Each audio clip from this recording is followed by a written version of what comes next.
আসসালামু আলাইকুম প্রিয় ভাই বন্ধুগণ, আপনারা দেখতে পাচ্ছেন আমাদের কৃষকের সোনার ফসল আমাদের ধান। এই কৃষকের সোনার জন্য কত কষ্ট করতে হয় দেখুন। আসলে এই ধান লাগানোর আগেই দেখেন আপনি কয়টা প্রসেস আছে। যেরকম মনে করেন প্রথম হাল চাষ করতে হয়, এটা হলো উঁচা জায়গা, যে জায়গাটা উঁচা থাকে সে জায়গায় এই বীজ জন্য ফালানোর জন্য হাল চাষ করতে হয়। তখন হাল চাষ করার পরে মাটিটা পাউডার হয়ে যায়, এই পাউডার উপরে ধান বোনে। ধান বোনার কিছুদিন পরে আস্তে আস্তে আস্তে আস্তে দিনের পর দিন করে এরকম 1-1.5 মাসের মধ্যে এই ধানগুলো লাগানোর মতন উপযুক্ত হয়।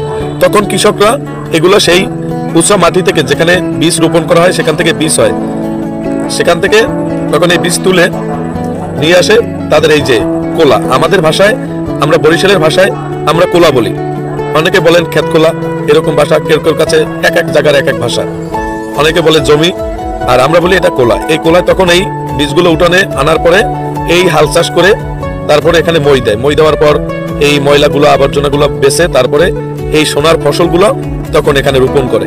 দেখতে পারতেছেন আসলে এই হলো আমাদের কৃষকের স্বপ্ন, এ হলো আমাদের কৃষকের সোনা। আপনারা যে সোনা পড়েন এ সোনা সে সোনা না, এ সোনা আমাদের বাংলাদেশ ডেভেলপ করে, এ সোনা আমাদের কৃষকের ঘরের যে মানুষ আছে তাদের ডেভেলপ করে, পড়াশোনা করে।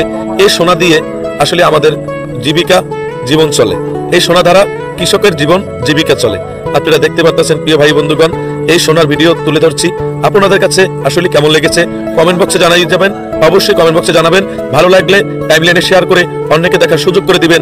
আমার সোনা, আমার কৃষকের সোনা।